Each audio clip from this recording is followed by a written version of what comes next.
Well, greetings and happy days to you all who are watching. We are having a good time here tonight. We've had a little excitement this afternoon. We had two new visitors showed up, and we had to call the dog pound on them because they were dogs, and they didn't belong here, and we didn't know those dogs well enough to know if they would bite or not. So we played it safe and called the police department, had them come and help us get them out of the yard. They didn't want to even go. We couldn't call them out of the yard. They wouldn't follow us. I thought about getting my shotgun, shoot it up in the air, and see if they would just go out from fear. I don't know, but nothing was working. Well, we are here on a Tuesday night getting ready to study the Word of God. Tonight we are studying Hayyei Sarah. And Hayyei Sarah means the life of Sarah. And Genesis 23, beginning in verse 1, and we'll read down through 25, 18 if we have time. So, God bless you all for piping in, and we'll see how far we can get in our study tonight. Avinu Shabbat, our Father who is in the heavens, we honor you and bless your holy name today, for you alone are worthy of praise and glory and honor. Hallelujah. We are studying in Bereshit, the book of Genesis, and we ask you, Lord, to add your spirit to us and to help us to become aware of even the tiniest little nuances of what we are learning tonight. Open your word up to us and help us to really get it, Lord. And we thank you for it in the name of Messiah Yeshua. Everybody say, Lord, I'm hungry. I ask you to feed me tonight. Ask you to feed me tonight. And I'm thirsty, Lord. And I'm thirsty, Lord. I ask you for living water from heaven. I ask you for living water from heaven. In the name of Messiah Yeshua. In the name of Messiah Yeshua. Amen. Baruch Hashem. Amen. Well, we can be seated if we can be seated, then do what you can do.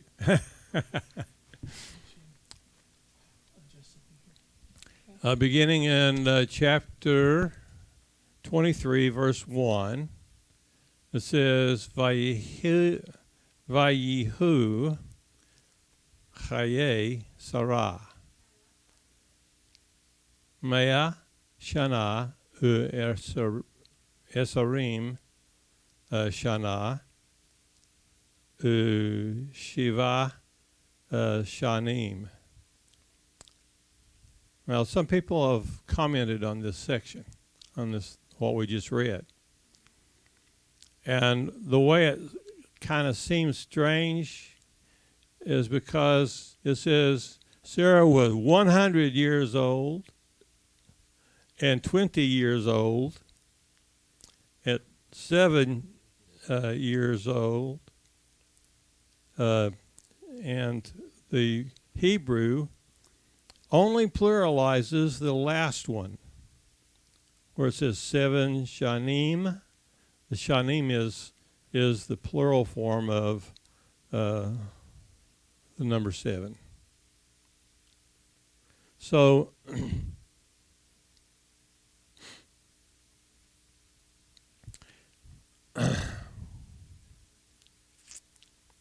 Shnei Hayyei Sarah, the years of the life of Sarah. Now, what happens here is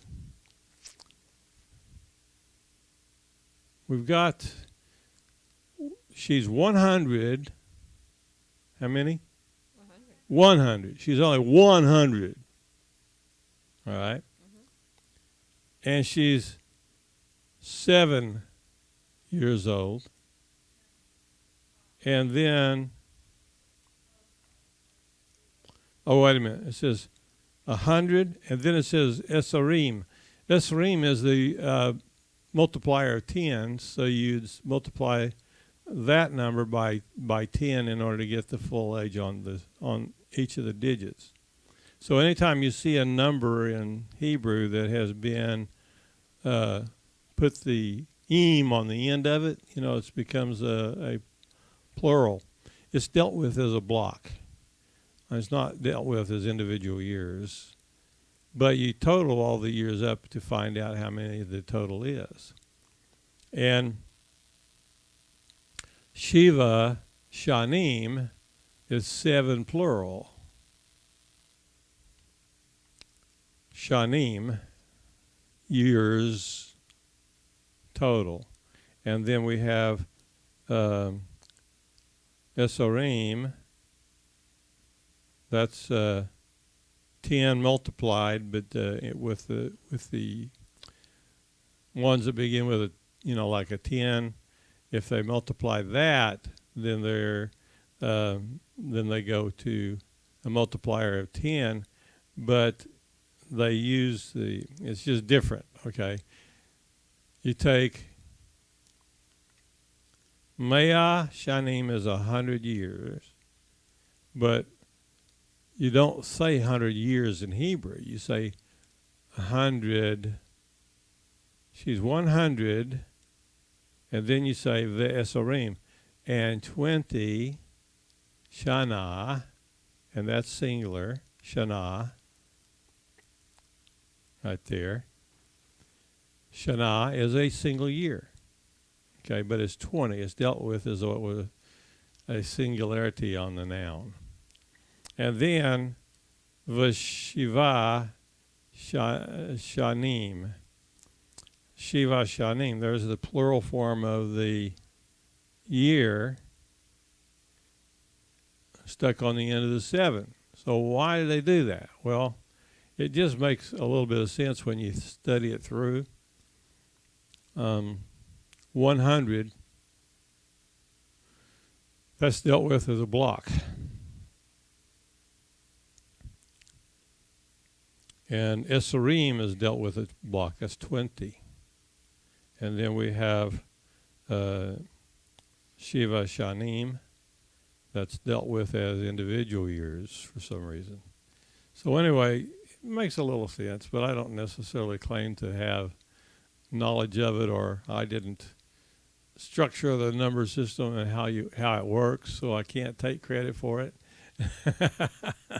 So she lived so if you're complaining about it, take your complaints to heaven, okay? So she lived long enough to see Isaac grow at least to his 20s, right? 27? Yeah. Yeah, I believe that's right. And in verse 2 it says, and Sarah died Bekirat Arba. What does Arba mean? Do you know?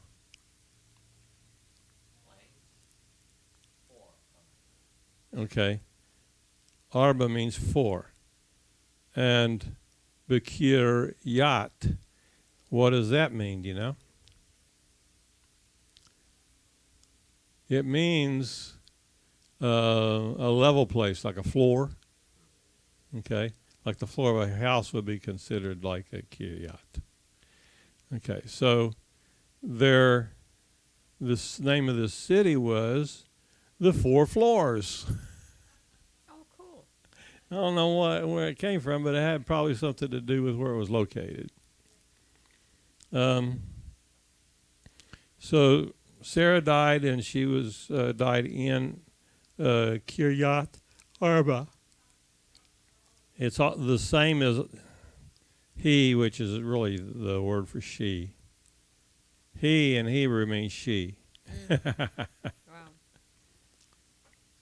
Who means he, and he means she, and ma means what? So there's some words that sound like they're English, but they're not. So we have she is the same as Hebron. Anybody know what Hebron means?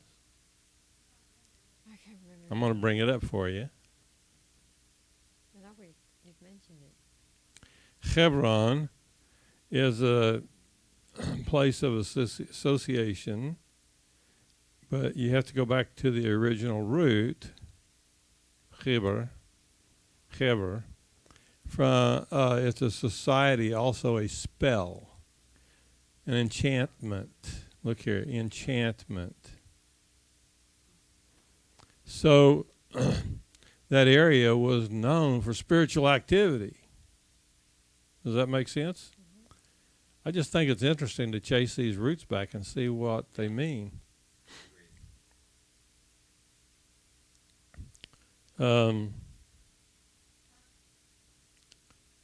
So this is also known as something else there, but I can't remember what it was called.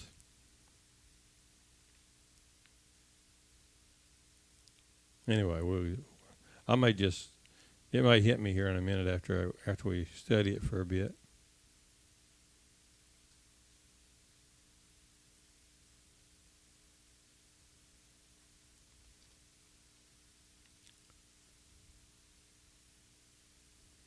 Okay.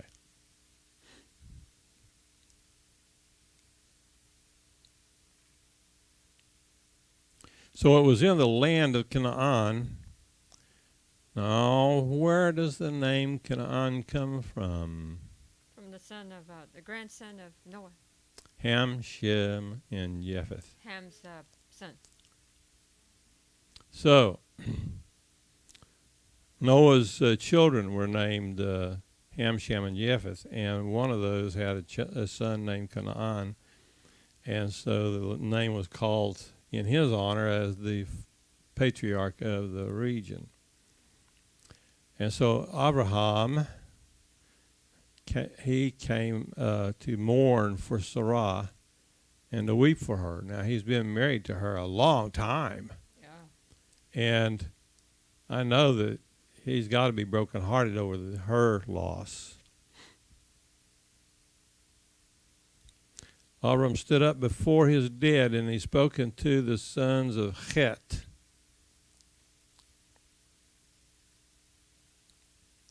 Saying, Ger. What is Ger? Sojourner. He's a stranger. He's not a native. He's not considered to be by anybody a native there. A ger and tushav. What does tushav mean?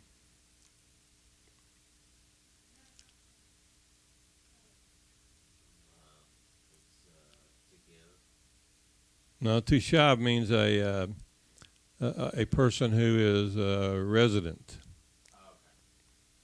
And he says, Anochi, I, imachem, I'm with you.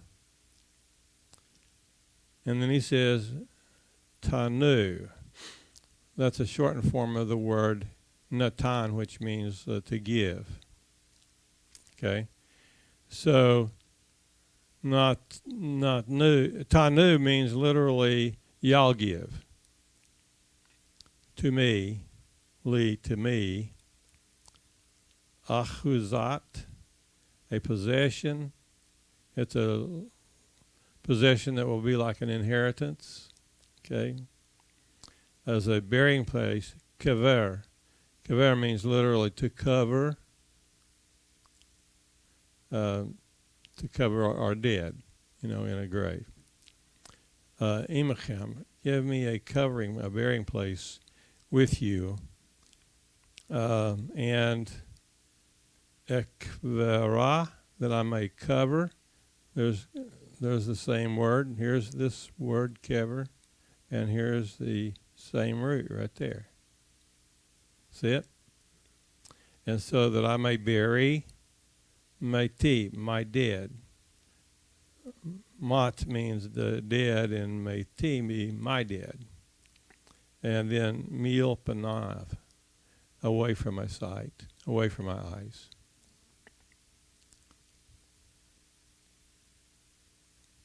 And the children of Het answered Abraham, saying unto him, Shemenu, hear us. So the u on the end of it is the pronoun of the person the ones who are speaking. And it says, hear us, Adonai, my Lord. Nasi means a prince and of Elohim, of the mighty ones, are you among us, bitokenu, among us. In the choice, B'mivchar. B'char is what God did when he placed his name in the tribe of Judah. Okay. From B'mivchar, in the choice place of our sepulchres, Kavarenu. Now there's the same root again, kavar. See it? So kavarenu, in our sepulchres, kavor, same root again. You're dead, matika. Ish mimenu, not a man among us.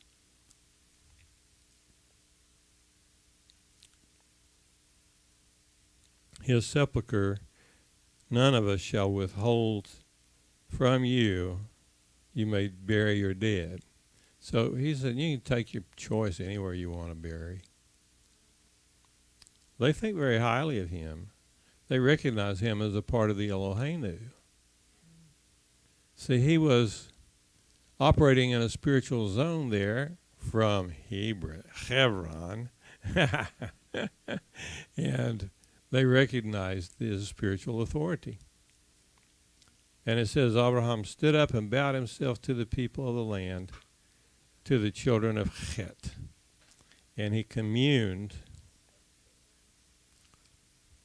Vaidaber, and he spoke, Itam, with them, lemor, saying, to say, Im yesh et nafshechem, if it be your mind, lekavor, to cover my dead, to bury my dead, milpanav, out of my sight,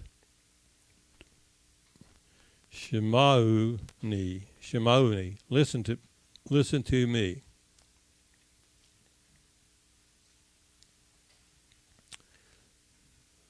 Ufga'u, and entreat for me to Ephron bin Zohar.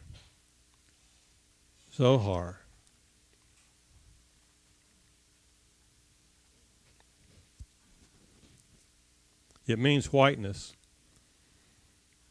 Depending on the context, it can mean literally a window light, or like a glass pane. Mm-hmm. Sometimes they would use quartz crystal to put a window in so it would let light through.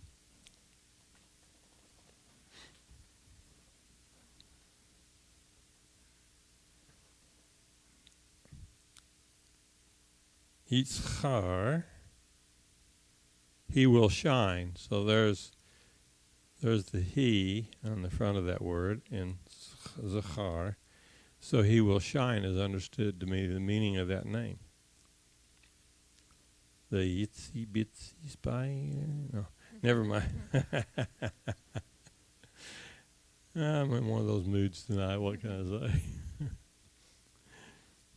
All right, let's get to the next verse, verse 9.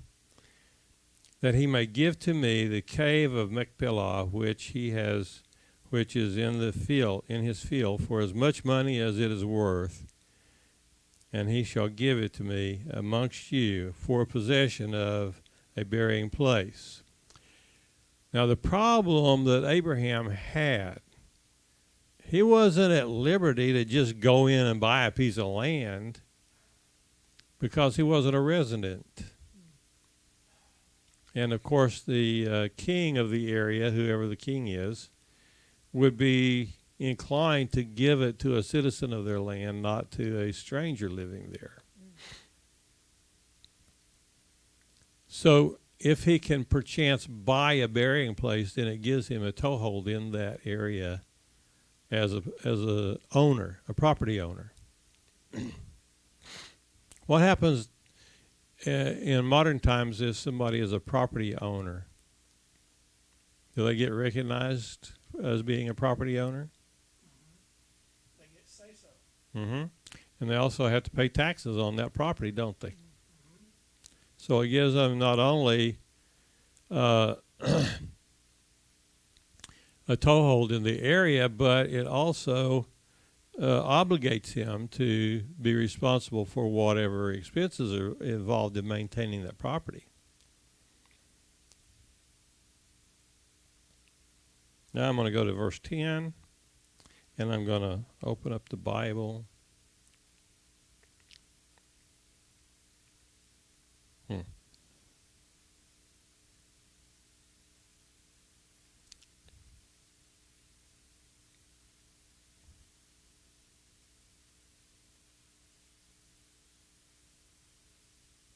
I just closed it again.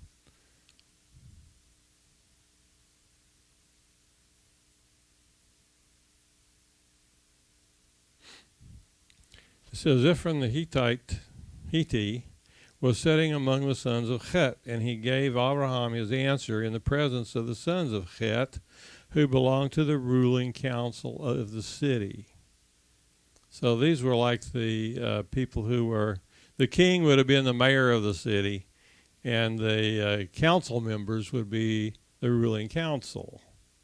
Just like here in Austin, we have the mayor, and then we have the council members, the city council. And it was a government structure somewhat similar to what maybe Austin has.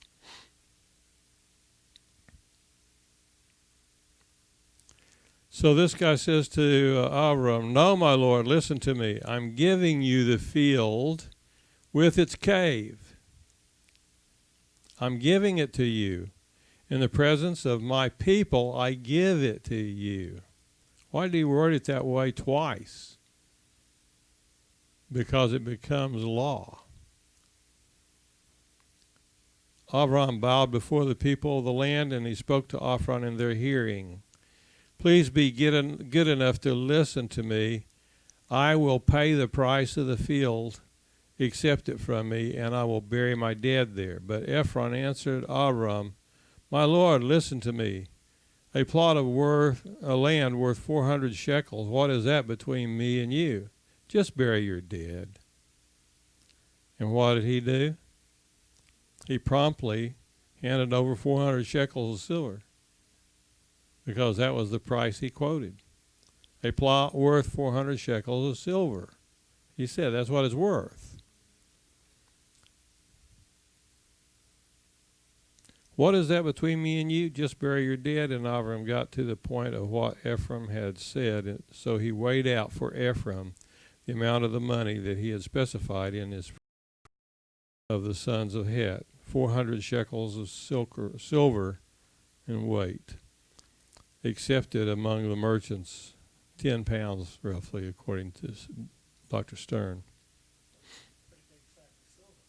Mm-hmm. Thus the field of Ephron in Machpelah, which is by Mamre, the field, its cave, and all the trees in and around it were deeded to Abraham as his possession in the presence of the sons of Het, who belonged to the ruling council of the city. So now he's got the council approval, and the guy that owned the land gave his approval, and even specified the price that he wanted for the land, and he complied with it all. That's a nice, clear, fair business deal. Nobody could argue with that. So then Abraham buried his wife Sarah in the cave of the field of Machpelah by Mamre, also known as Hebron, in the land of Canaan. The field and its cave had been purchased by Abraham from the sons of Het as a burial site with which would belong to him. Now he has a possession of land in that area. He becomes a full-blown citizen, not just someone passing through. Not just the possession, but burial. Mm-hmm. Even more deep sense. Then Abraham buried Sarah, his wife, in the cave of the the cave of the field of Machpelah by Mamre, and also known as Hebron, into the land of Canaan. The field and its cave had been purchased by Abraham from the sons of Het as a burying place, which would belong to him. Now Abram was old, advanced in years. Yahweh had blessed Abraham in everything. Abraham said to the servant who had served him the longest, who was in charge of all that he owed, "Put your hand under my thigh." Now, the translators are trying to be very nice here. There are certain phrases that are too sensitive to be just worded this way. But it literally, the Hebrew words are mentioning the penis, because it's the procreative part of Abraham, and it's the most protected and most treasured thing. And if he got someone and he can have them put their hand under his penis, then he's got someone he really trusts. Can you see that? And because he's going to ask this servant to go out and find a wife for his child, he's putting his future in his servant's hands.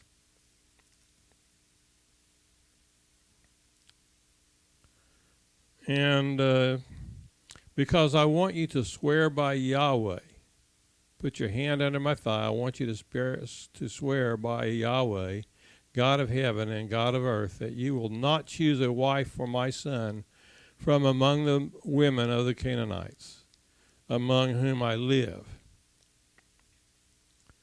but that you will go to my homeland, to my kinsmen, to choose a wife for my son Yitzhak. And the servant replied, "Suppose the woman isn't willing to follow me to this land, then I must bring your son back to the land from which you came." And Abraham said, "See to it you don't bring my son back there. Yahweh, the God of heaven, who took me away from my father's house and away from the land I was born in, who spoke to me and swore to me, I will give this land to your descendants. He will send his angel ahead of you, and you're to bring a wife for my son from there. But if the woman is unwilling to follow you, then you are to release from your obligation under my oath. You are released from my obligation under my oath. Just don't bring my son back there." The servant put his hand under the thigh of Abraham, his master, and swore to him concerning the matter. Then the servant took 10 of his master's camels and all kinds of gifts from his master, got up and went to Aram Naharaim, to Nahor's city. And what does Nahor mean? Nahor, snorer. That's what it means. Towards evening, when the women go out to draw water, he had the camels kneel down outside the city by the well. And he said, "Yahweh, God of my master Abraham, please let me succeed today and show your grace to my master Abraham. Here I am standing by the spring as the daughters of the townsfolk come out to draw water. I will say to one of the girls, 'Please lower your jug so I can drink.' And if she answers, 'Yes, drink,' and I will water your camels as well, then let her be the one you intend for your servant Isaac. This is how I will know that you have shown grace to my master." See, everybody in this area is spiritual. And that's why Hebron is understood to be a place where people do enchantments. And that's basically what the servant was doing here, was pronouncing an enchantment to Yahweh, that he would be successful on his mission to find a daughter of his people to marry Isaac. Verse 15, before he finished speaking, Rivkah, the daughter of Bethuel, son of Milcah, the wife of Nahor, Abraham's brother. They're all family here. You follow me? Came out with her jug on her shoulder. The girl was very beautiful, a virgin, never having had sexual relations with any man. She went down to the spring, filled her jug, and came up. The servant ran to meet her and said, "Please give me a sip of water from your jug to drink." "Drink, my lord," she replied, and immediately lowered her jug onto her arm and let him drink. When she was through letting him drink, she said, "I will also draw water for your camels until they have drunk their fill." Camels drink a lot of water. She quickly emptied her jug into the trough, then ran again to the well to draw water and kept on drawing water for all the camels. The man gazed at her in silence, waiting to find out whether Yahweh had made his trip successful or not. When the camels were done drinking,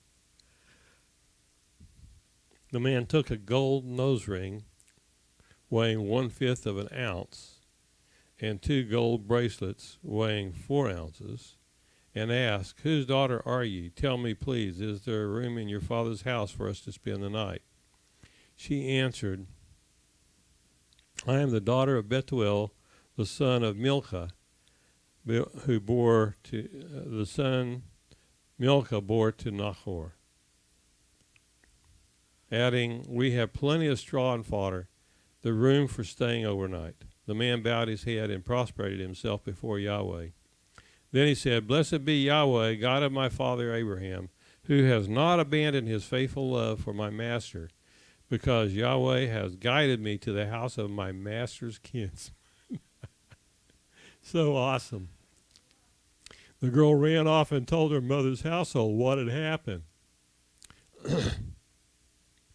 Rivka had a brother named Lavan, and when he saw the nose ring and the bracelets on his sister's wrists, besides, when he heard his sister Rivka's report of what the man had said to her, he ran out to the spring and found the man standing there by the camels. "Come on," he said, "you whom Yahweh has blessed. Why are you standing outside when I have in the house and prepared a place for the camels?" So the man went inside, and while the camels were being unloaded and provided straw and fodder, water was brought out for him to wash his feet and the feet of the men with him. But when the meal was set before him, he said, "I won't eat until I say what I have to say." Lavan said, "Speak." He said, "I am Abraham's servant. Yahweh has greatly blessed my master so that he has grown wealthy and has given him flocks and herds and silver and gold, male and female slaves, camels and donkeys. Sarah, my master's wife, bore my master a son, which she was old, and he has given him everything he has. My master made me swear, saying, 'You're not to choose a wife for my son from among the women of the Canaanite, among whom I am living, but rather you are to go to my father's house, to my kinsman, to choose a wife for my son.' I said to my father, 'Suppose the woman isn't willing to follow me?' Abraham answered, 'Yahweh, in whose presence I live, will send his angel with you to make your trip successful, and you are to pick a wife for my son from the kinsman in my father's house. This will release you from your obligation under my oath. But if when you come to my kinsman they refuse to give her to you, this too will release you from my oath.' So today I came to the spring and said, 'Yahweh, God of my master Abraham, if you are causing my trip to be successful in this purpose, then here I am, standing by the spring. I will say to one of the girls coming out to draw water, let me have a sip of water from your jug. If she answers, yes, drink, and I will water your camels as well, then let her be the woman you intended for my master's son.'"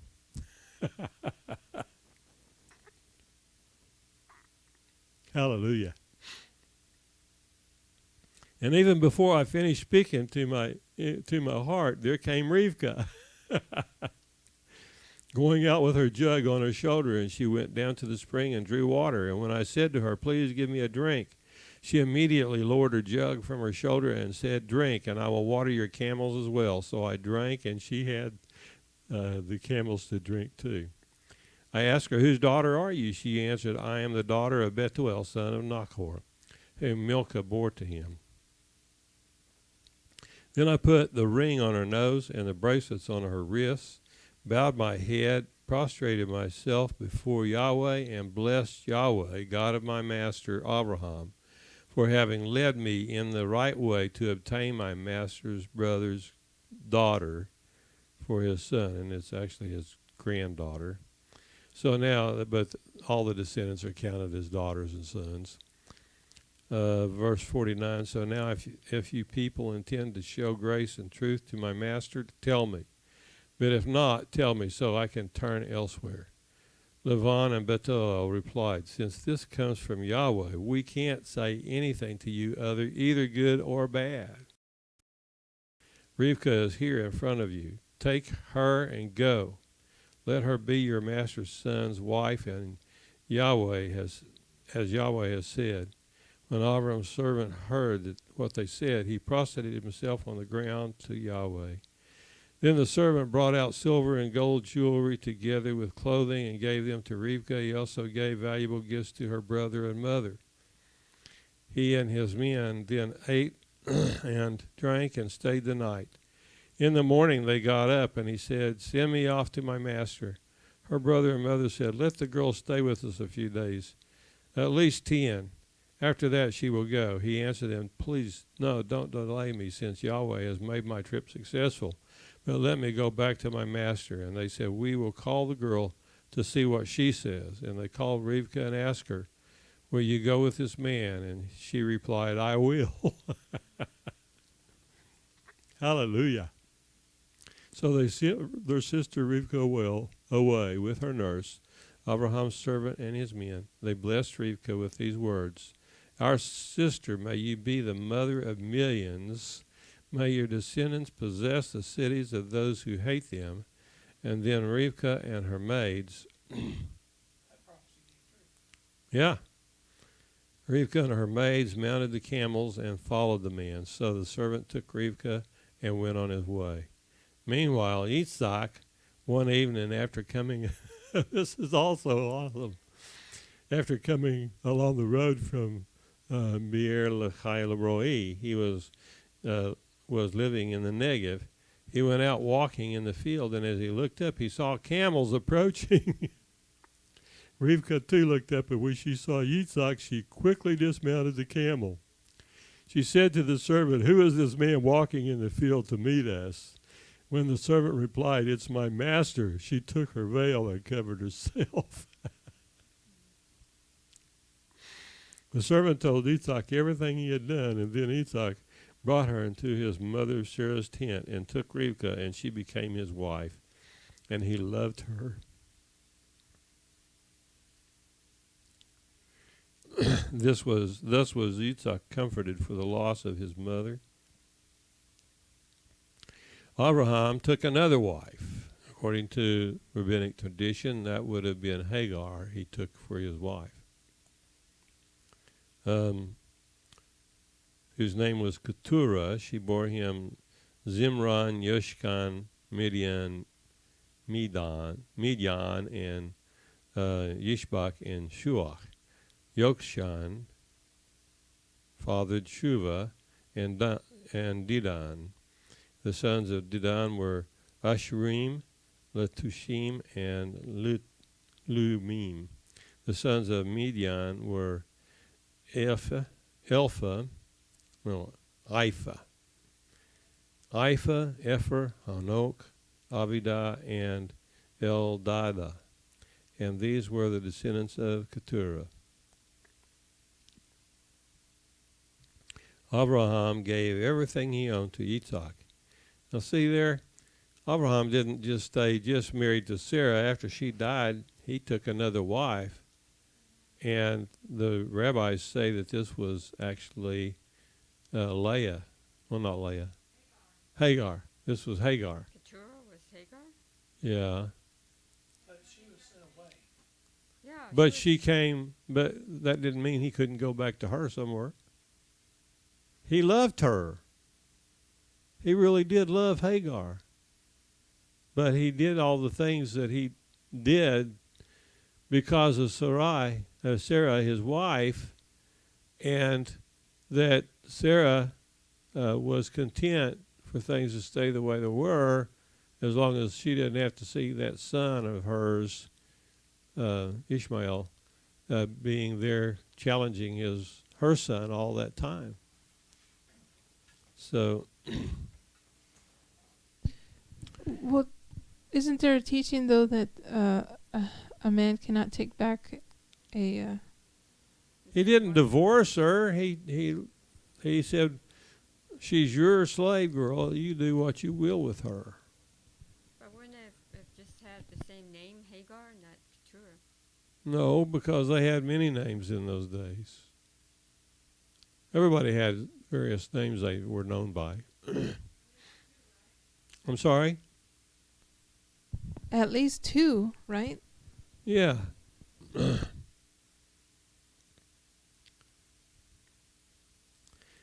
Abraham gave everything he owned to Isaac, but to the sons of the concubines he made grants while he was still living and sent them off to the east, to the land of Kedem. That would be the land of the east, and away from Isaac his son. This is how long Abraham lived.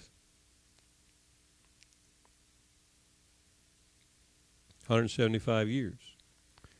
Abraham breathed his last, dying at a ripe old age, and an old man full of years he was gathered to his people. Isaac and Ishmael, his sons, buried him in the cave of Machpelah, in the field of Ephron, the son of Zohar, the Hittite, by Mamre.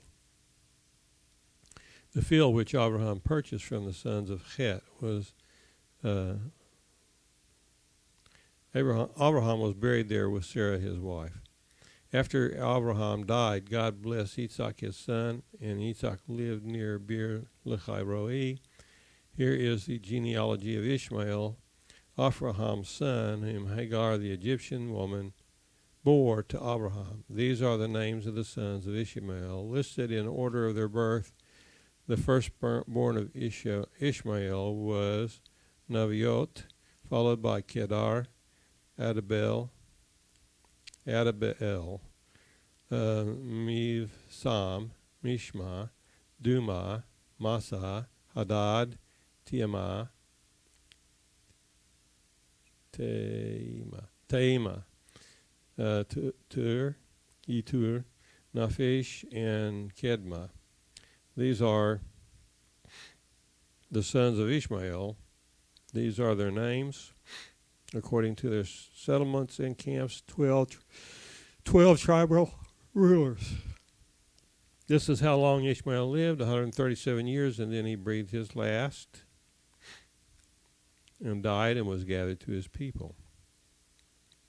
Ishmael's sons lived between Havilah and Shur, near Egypt.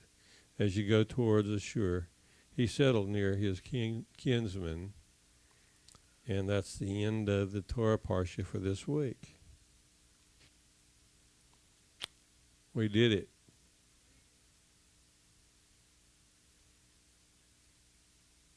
Next week's Parsha is Toldot. Toldot means history. Talks about the history of Isaac, Abraham's son. So I guess that's it for tonight. Anything out of the Bible study tonight? Great. I said it was great. No, it's Hebrew. It wasn't Great British, it was Hebrew. I got to give him a hard time. He gives me one every chance he gets.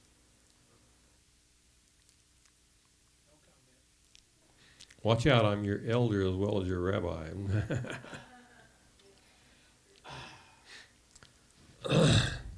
Did you like the way I went through that this evening? Did you want to close off with a statement? Yeah, be there, be square. Know what I mean? Don't be a gear, be a resident. So, until next time, I pray that God will bless you from the reading of the Scripture and will increase your knowledge of Him and His Word. Amen.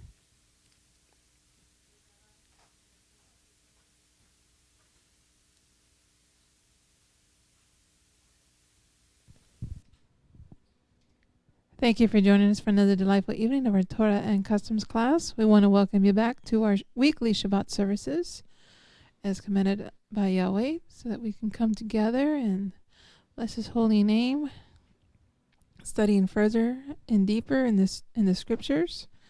We will join Saturday morning at 10 a.m. Bible's Issues class, followed by our main service at 11 a.m. with worship, liturgy, and another teaching. And just remember, if you have any questions, send them to asktherabbi@tzine.org. We'll see you again. Shalom, shalom.